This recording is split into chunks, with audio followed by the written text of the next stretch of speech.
Okay, real talk. What if I told you that the exact same thing happening in your brain when you learn a new skill is the exact same thing Eileen Gu uses to become an Olympic champion, a Stanford student, and Victoria's Secret model at the same time?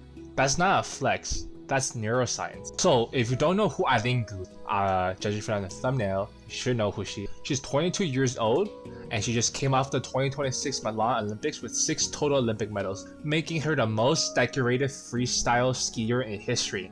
Not just women, ever. Now here's the wild thing. She doesn't just do skiing. At the same time, she's pulling double corks off of a half pipe. She's rode at Stanford taking quantum physics. She's walking runways for Louis Vuitton in Paris, and she's fluent in English and Mandarin. And when people ask her how she does it, she says something that actually broke my brain a little. She says this, and I'm kind of paraphrasing because I'm not as good as her, but she basically said the simple thing. She's not trying to do everything at once. She's really good at pivoting with very low emotional tone. When she's skiing, she's fully locked in at skiing. When she's in class, she's fully locked in class. And each thing is kind of like resting from the other thing. That right there is neuroplasticity in action.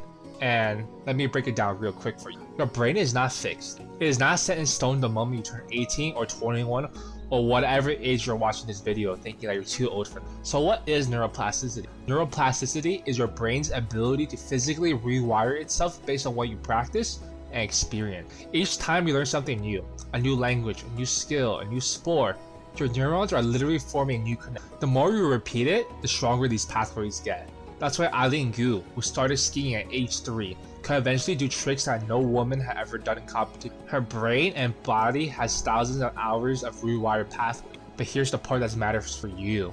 Neuroplasticity doesn't just stop working when you get older. It just requires more intention into it. So what can we actually take away from it? 1. The breadth of your stuff isn't weakness. People would tell you to pick a lane. Eileen did 3 lanes simultaneously and won. Your brain actually benefits from learning across different domains. Each new skill you picked up makes your brain more flexible overall. 2. Full presence is a secret. She's not half focused on everything. When she's locked in, she's fully locked in on whatever's in front of her. That's it. That's the whole trick. You don't need more hours to do this and that or whatever you want. You just need to be more intentional with those hours. And lastly, you gotta remember that you are not too late. Eileen started skiing at 3 years old, sure, but she also learned to become a model at 16, and she studied quantum physics at 22. Your brain is always open for construction. You just have to show up with the materials necessary for it. And whatever skills you've been putting off because you think you're too old, too late, or too dumb, you're not. You're just not in the right mindset yet. You should switch your stuff to creative mode and lock in. Eileen Gu is proof that the brain has no ceilings. It just has habits, and habits can be changed, built, and rewired at any age. Thank you guys so much for watching, and subscribe. I drop stuff like this every week, and I'll see you guys in the next one. Bye.